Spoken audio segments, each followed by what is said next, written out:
Hey you, are you wasting your time on social media again? Your brothers and sisters in IslamNet from Norway are establishing a masjid, a da'wah center.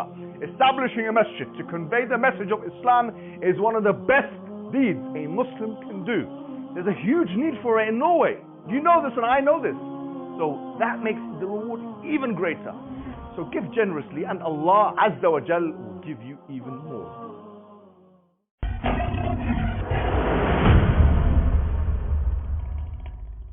Assalamu alaikum wa rahmatullahi wa barakatuh. How are you guys doing? Before we start this video, I think many of you will be aware of the fact that in Pakistan now there are severe floods. And as the Muslim community, it's really incumbent and wajib upon us to step in. You know, Pakistan is one of the biggest Muslim countries, mightiest Muslim countries. And 1/7 of the population of Pakistan is affected by these severe floods. 1,100 people have already been have already died in these floods. So I will say, please, click on the link below and help the individuals and the people in Pakistan. The reason why I'm making this video is because actually it's come to my attention after the fact, after I've recorded a video with Ali last week. It came to my attention that there was one incredibly disturbing and alarming thing that I heard, which I think maybe if you listen to it as well, coming from a Muslim perspective, will agree is totally outrageous if understood in the way that it's stated. Let's see what's said. If a woman stepped out on her marriage, the vicious, poisonous, let's throw her out and get he could spit on camera, you know. But in a man's position, as long as we get a paper from the mosque and we cover it up, She states, if a woman stepped out of her marriage. Now, this phrase, stepped out of her marriage, I'll be honest with you, I thought she meant a divorce, and still maintain that she might have meant that. If a woman tried to seek a divorce, tried to go for a 𝙗𝙪𝙞𝙾 or a 𝙗𝙪𝙞𝙾 or something like that, then X, Y, Z. And then she goes on to compare it with a man being married, getting a paper from the mosque, getting married, you know, in a legitimately Islamic way, getting a paper from the mosque, probably without the knowledge of his wife. That's my understanding of what's happened. Now, first and foremost, I don't want to go straight for the jugular here, because although Merriam-Webster's dictionary and Cambridge Dictionary, both of them define the term stepping out as being unfaithful, which of course includes sexual infidelity here. It's talking about a woman who's committed adultery versus a man who's married another woman. Although that could be interpreted like this, I will not interpret it like that because there is plausible deniability. I will employ husn al-dhann on this occasion, and I will actually persuade and encourage everyone else listening to this to do so. However, because the matter has some level of shubha, has some level of ambiguity, I think still it requires a refutation. And moreover, I will say this, even if she did not, Sister Sumaya did not intend what she said, or what I've just described, this comparison we find very widespread among the Muslim community. A comparison of a polygyny that is done, especially if it's done without the first wife's knowledge, with full out adultery, which is zina in the context of marriage, which, as we know, both a man and a woman in Islam, if they commit such an act, both a man or a woman, this is considered one of the worst sins in all of Islam. Now let me attack the notion here. If someone who is a Muslim, who claims to be a Muslim, makes such a comparison and tries to create moral continuities between the two notions, then they have actually admitted to themselves that there is something immoral in polygyny. Even something immoral in polygyny that doesn't require the first wife's permission and or consent. I will say, where is the evidence for that? I will say, where is the evidence for that in Islam? If one is predicating, yes, their morality on an Islamic system, I want to know the evidence where such two things can be compared. In fact, to the contrary, you cannot compare something the Prophet himself ﷺ did, the Sahaba did, with something like this. And doing so means, has exposed, quite frankly, would expose, it would totally expose the spiritual bankruptcy that individuals have on this notion. It would expose it. And I'll go further than this. I will say, not only does it expose it, this one mas'ala, this one matter here, could be a window to your entire Islam. What is your evidence for that, Muhammad? The evidence for that is what Allah subhanahu wa ta'ala says in the Qur'an, أَفَتُؤْمِنُونَ بِبَعْضِ الْكِتَابِ وَتَكْفُرُونَ بِبَعْضِ فَمَا جَزَاءُ مَنْ يَفْعَلُ ذَلِكَ مِنْكُمْ إِلَّا خِزْيٌ فِي الْحَيَاةِ الدُّنْيَا وَيَوْمَ الْقِيَامَةِ يُرَدُّونَ إِلَى أَشَدِّ الْعَذَابِ وَمَا اللَّهُ بِغَافِلٍ عَمَّا يَعْمَلُونَ. That you believe in parts of the book and reject other parts of the book. Now I'm not saying this, by the way, just to make it more clear. This is applicable to Sister Somaya, because once again there is plausible deniability. But the notion that two things like this can be compared is totally incorrect. Now I want to take a step back and talk about something quite important. Individuals, because this has pastoral implications, who are actually going through polygamy, and women particularly who have serious emotions, because it's difficult. It is a jihad in itself. It is a struggle, especially for the first wife. It is very difficult. Anxiety and jealousy and anger and frustration. It is not haram for a woman, and I make this very clear, it is not haram for a woman to not like polygamy for herself. The Prophet Muhammad ﷺ said clearly, حُفِّتَ الْجَنَّةُ بِالْمَكَارِهِ, that Jannah has been surrounded by hated things, disliked things. And Allah subhanahu wa ta'ala, He says in the Qur'an, He says, كُتِبَ عَلَيْكُمُ الْقِتَالُ وَهُوَ كُرْهٌ لَكُمْ وَعَسَى أَن تَكْرَهُ شَيْئًا وَهُوَ خَيْرٌ لَكُمْ وَعَسَى أَن تُحِبُّوا شَيْئًا وَهُوَ شَرٌ لَكُمْ وَاللَّهُ أَعْلَمُ وَأَنْتُمْ لَا تَعْلَمُونَ. That fighting has been prescribed for you and it is hated for you. And you can hate something which is good for you. So there's nothing un-Islamic, sacrilegious, blaspheming about the fact that a woman doesn't want this for herself. I'm making this candidly clear. It's very important. Most women will not want this for themselves, and for good reason. That is within their nature not to like it. Men should not blame them for that. Let me be clear. Men should not blame them for that. Oh, I don't want it. No. That is within her right and her nature. And in fact, she'll be rewarded if she continues and is resilient and so on. However, the problem lies not in the fact that you hate it for yourself, but that you start to abhor it or find it repugnant in and of itself, or as a normative practice practiced by certain Muslim practitioners. Let me make this clear by giving an analogy. Let me give an analogy of eating meat. Okay, eating meat. In Islam, eating meat is halal. It is not wajib, just like polygamy is halal and it's not wajib. Okay. Now, somebody can say, I don't want to eat meat because of for health reasons, and not eat meat, abstain from eating meat. Or in fact, can hate eating meat because of what it does to them physically, or even feel sickened by eating meat. Maybe they see some animals walking around, and they feel sickened at the thought that this animal will be slaughtered, and then I'll consume the animal. Therefore, every time they eat a burger or whatever, then they actually feel physically sick, and so they don't eat meat. They don't like meat for themselves. They find it sickening. They don't like it. Now, it's fine for that Muslim to say, I feel sick by eating meat and I don't want to eat meat. But when that Muslim turns around and says, look at those people eating meat. You see now what's going on. Look at those people eating meat. Look at those people eating meat. They are doing something immoral. Look how bad they are. How could they eat them? How could they eat meat? How could they do such a thing? How cruel they are. How barbaric they are. How oppressive they are. Now you have moved into more than just a grey area. Because you have now attributed oppression to something which Allah has allowed.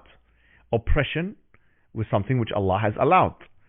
And dhulm in the Arabic language is وَضْعُ الشَّيْءِ فِي غَيْرِ مَكَانِهِ الصَّحِيحِ. Is putting something in other than its rightful placement. But then Allah, He says, كُلُوا مِنْ طَيِّبَاتِ مَا رَزَقْنَاكُمْ. Eat from whatever you like, from what we have allowed. And He did not make meat haram. So by saying that about those individuals that are eating meat, now you've moved into a major grey area, even more than a grey area. Now you are going into the kufr zone. I'm not saying you have committed kufr or that you are kafir, but you're veering, it's a slippery slope.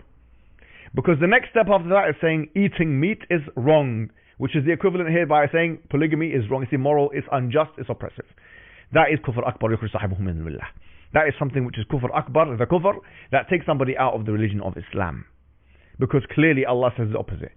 So what I'm saying is that there's a fine line between analogy 1, 2 and 3. Having said this, if we go back now and we talk about why this is so powerful, the idea that this can be seen as oppressive to even Muslim people, men and women, is actually a powerful proposition. Is it because there is a great deal of academic evidence and first principle argumentation from ethics, in ethics and morality, on consequentialist grounds or deontological grounds? No, it's not because of any of that. The reason why this is a powerful argument is simply because men and women, especially first wives, have an emotional theological reaction to the matter, and they feel pain. Because they feel pain. Pain is a very powerful thing. Pain is a very powerful thing. And then when you have pain, that pain can then be transferred onto empathetically to other women who put themselves in the position of that particular woman, first wife, who went through that pain. And this in psychology is referred to as emotive contagiousness or something to that effect. So you actually become, empathetic contagiousness. Empathetic contagiousness is the term that Bloom uses in his book. That empathetic contagiousness, that your pain becomes someone else's pain. And then the general argument is, my pain, how could such a person allow me to be in pain? Pain is oppression. Basically, pain and oppression are two sides of the same coin. That's the general argument. If I'm in pain, then whoever is causing that pain to me is oppressing me. Of course, such an argument is fallacious. It's a fallacious argument strictly from an ethical perspective and unsubstantiated. However, we'll say something else. Just because it's a fallacious argument from an academic perspective, it doesn't mean the pain is not real. And once again, we have to acknowledge that women go through a lot of pain. Jealousy, anger, frustration. But just because it's true that you have pain, it is true that you have pain, it doesn't mean that your pain is the truth.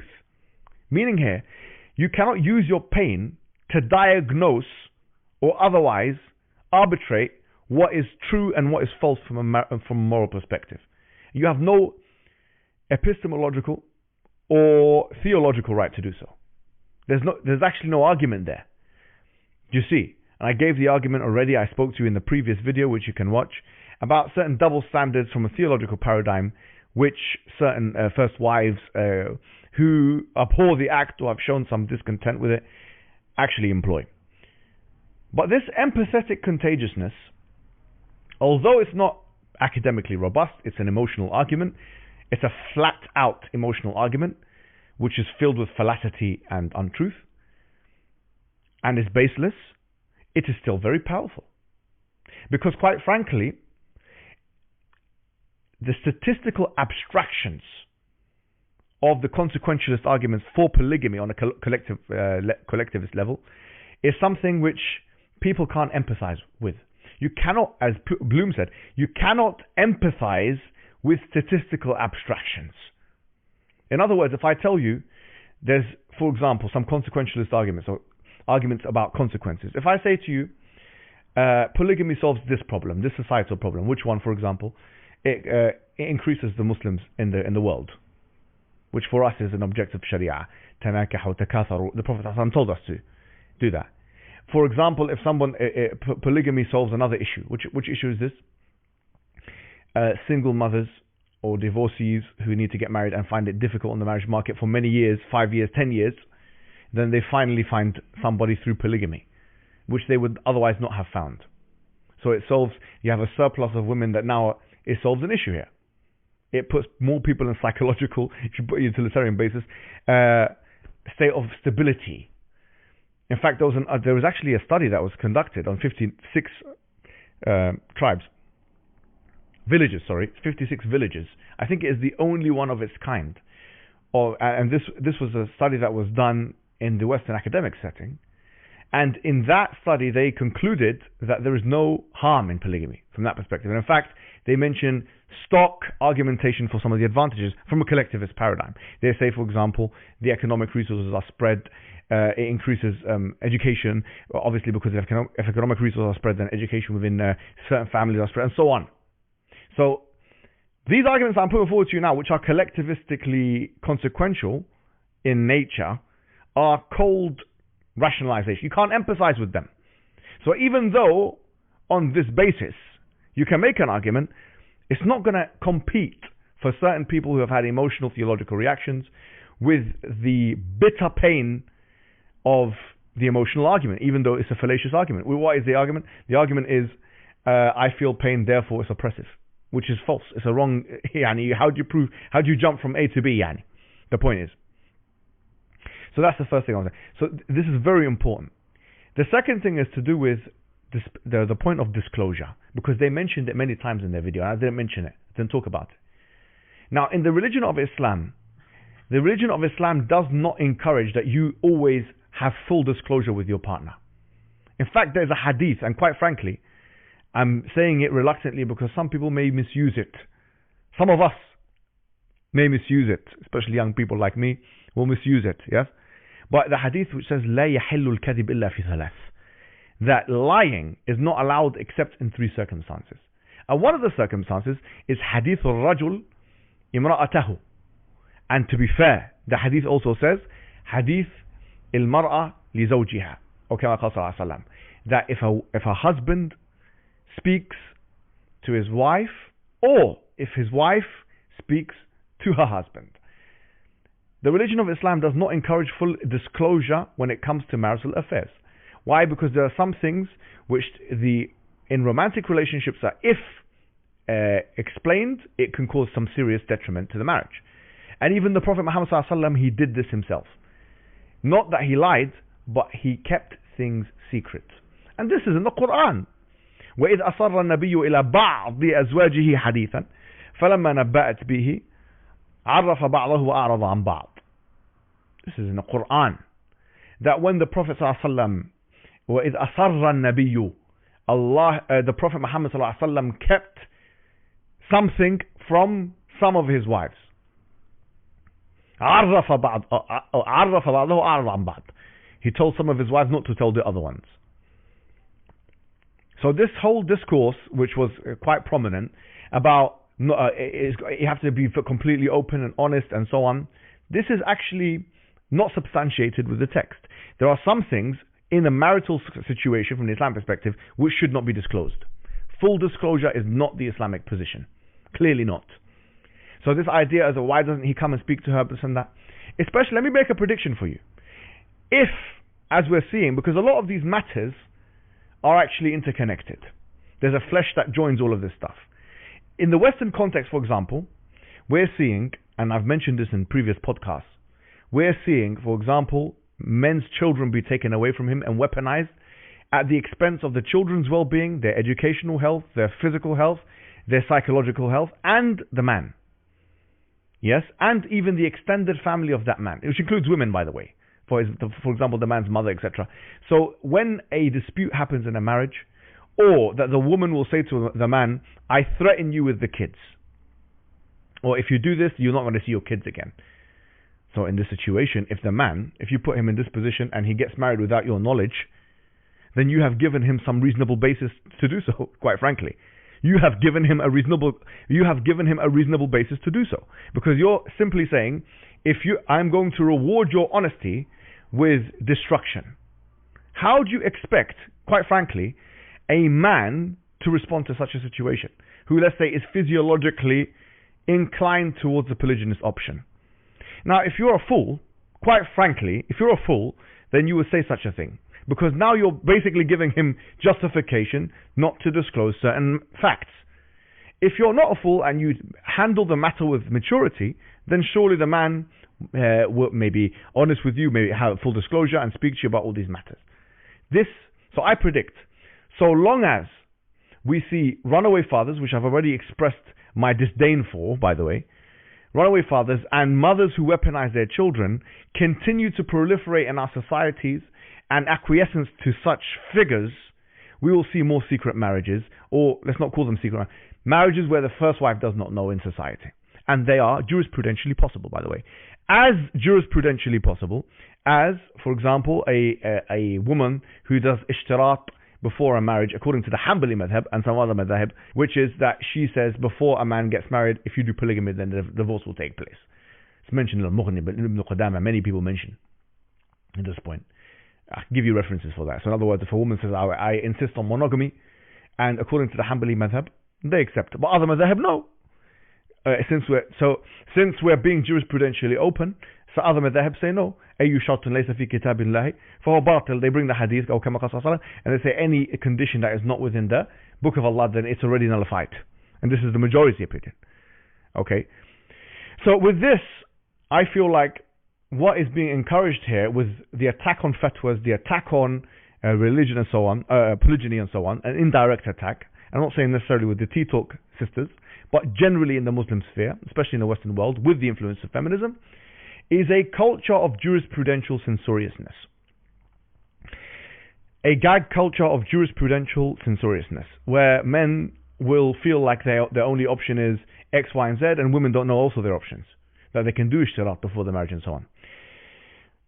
And I want to say this, if we do, instead of thinking about the matter with a solid morality which is anchored in the Qur'an and Sunnah and in the jurisprudential tradition, but instead opt to deal with the matter in a way which is just based on our desires, then we would be falling into exactly what Allah subhanahu wa ta'ala refuted in Surah Al-Mu'minun.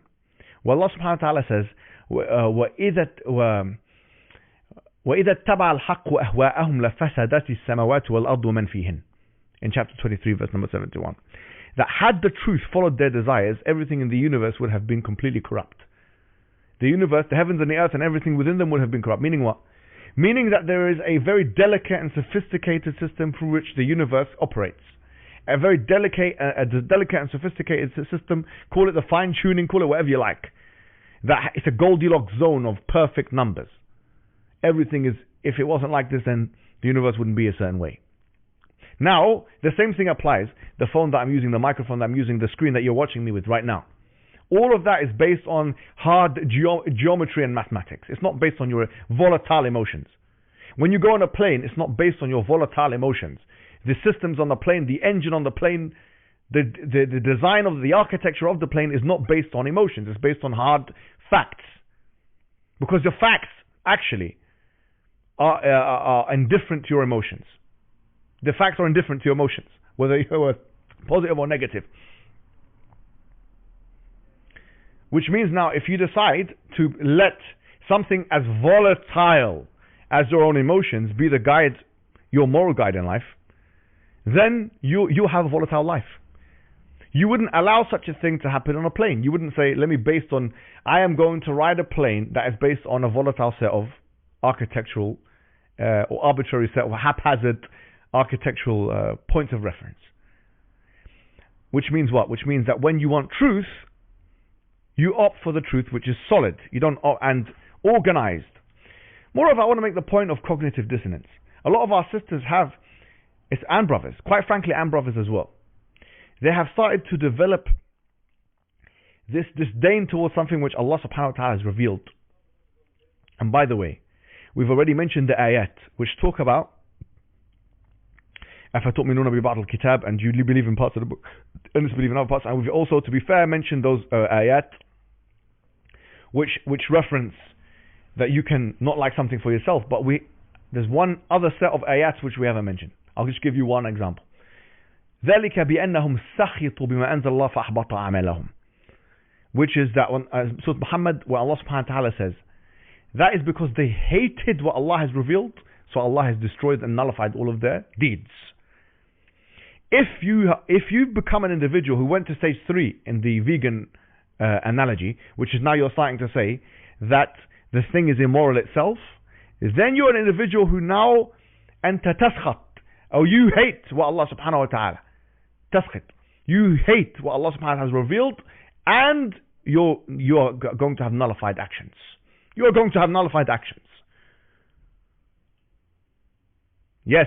Do you think this is a laughing matter and a joking matter? This is a serious matter. It's not giggle culture. Yeah, this is a serious matter. And it creates, even on a psychological level, it creates cognitive dissonance.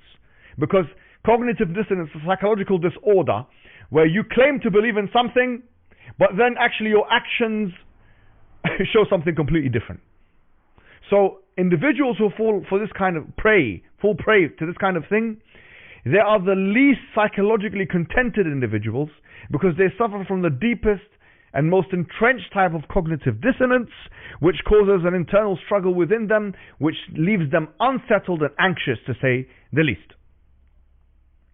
And one more thing I wanted to say about this whole polygyny issue is about framing, how this whole thing is framed.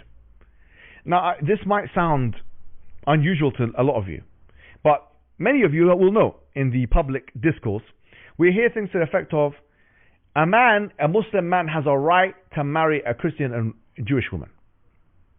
Okay? So it's spoken of what the options of marital options of a man are spoken of in terms of rights. This is framing now.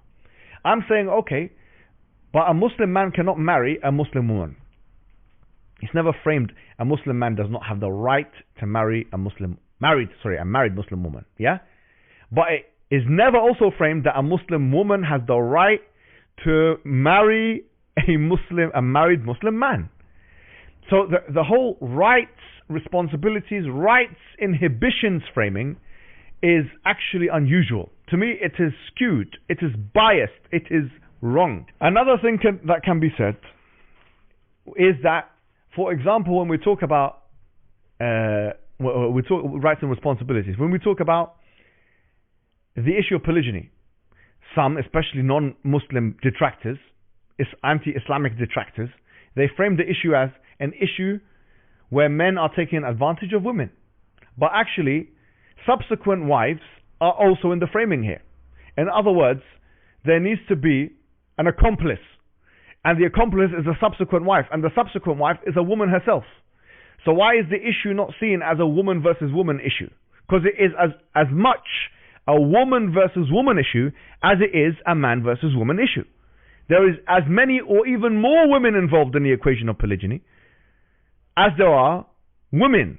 In other words, more women do polygyny to other women in the equation of Islamic polygyny than men do. Why? Because a man can have 2 wives, 3 or 4. In the case where he has 3, that's 2 women doing it to 1, or 2 women doing it to 2. So how is it an issue of man versus woman? The framing itself is disturbing. Finally, we have already covered in great length the issue of resilience and what is being said to women, and you can leave and this and that. One very common thing that happens in polygyny is that a woman will ask or give the man an ultimatum. If you don't divorce this person, then goodbye. And the Prophet ﷺ, he said, he clearly said, لا تسأل المرأة طلاق أختها. He said a woman should not ask for the divorce of her sister. Yani you should not ask your husband, give him the ultimatum. It's haram. And that she will not be given except ما قدر لها, what Allah has done qadr on another riwayah. That she will not be given from the dunya except for what Allah has allowed for her. So you cannot manipulate the qadr of Allah subhanahu wa ta'ala. Yeah? Try and take someone else's risk away. This is not right. And this can be done directly and it can be done indirectly. Because some women will not say directly, oh, go and divorce, I give you an ultimatum. But she'll make the man's life hell, and she will indirectly hint at the fact that she wants him to divorce. The point being here is, these things are not mentioned in the context of polygyny. These things are not mentioned in the context. And the idea of a woman herself asking for a divorce for no reason, the Prophet Muhammad said, أيما امرأة سألت من زوجها طلاقا من غير بأس فحرام عليها رائحة الجنة. Any woman who asks for her husband a divorce for no reason, then it's haram for her the fragrance of heaven. These things are not even mentioned by certain sisters that are talking about the rights and responsibilities and issues like polygyny. And that's why it's very dangerous to come and speak about these matters without Islamic knowledge or consultation or a fair representation. And that's why these kinds of videos are required to counter these kinds of other videos. And what I will say is, when you consider the matter clearly, I will finish with what I'm about to say. When you consider the matter clearly, and you have to be honest with yourself, if whether you're a man or a woman. But going back to the vegan example, if you're an individual who has started to find disgusting the fact that other men practice this act of polygyny in a normative way, yeah, whether they do it in a way which is jurisprudentially ideal or not, so long as it is halal and is allowable through an opinion, whether it's misyar or not, because misyar is tanazul an ba'd al-huquq and it's allowed in Islam. Yes, it is allowed in Islam. Sauda bint Zam'a did this misyar with the Prophet Muhammad sallallahu alaihi wasallam. So she's not doing 50-50.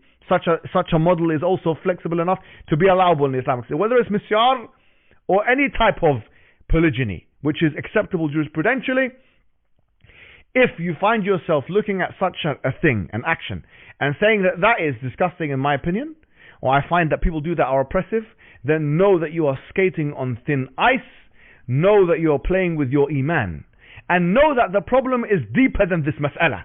This mas'ala, this issue, has just highlighted the deeper iman problem crisis that you have. Because the real problem is maybe, well, you have to look at it, the extent to which you actually believe that the man called Muhammad ibn Abdullah, who came in the 7th century, the man who claimed to be a prophet, the extent to which you believe this is actually the case, that is itself now in question. Because it's not just a matter of iman or kufr. There is a range of different iman. Iman goes up and down. Yaqeen is at the highest. Aynul yaqeen, ilmul yaqeen, top level certainty. That's at the top level here. Yes, but you may be wavering at the 50% mark. You may be at the 55%, 60%. This is where the issue is. Because somebody, أقسم بالله العظيم, who believes 100% this thing is halal, they will not have a problem with the hukm itself in any way, or the practitioners of it. They will have a problem with it being done to themselves, as we saw with the mothers of the believers and the greatest women of all time. That's fine. That you're allowed to, this is what is allowed. This is absolutely, no one should be shamed or blamed for any of that. But this is how it is. So if you realize that you have a hole in your iman, you have to go back to the drawing board and read the seerah, read the Qur'an, do your azkar. Because when you do things like that, then your iman is raised and this stuff becomes quite easy to believe, to be honest. Very easy to believe. That's all I have to say. Wassalamu alaikum wa rahmatullahi wa barakatuh. The Prophet Muhammad sallallahu alayhi wa sallam told us, whoever builds a mosque for Allah, Allah will build for him a similar house in Jannah. And we know the great reward that will not only be gained, but rather will fill your grave after your death. Whenever someone prays there, whenever someone gives shahada in the masjid, whenever someone learns something in the masjid, yes, that will be something that you will have on your scale.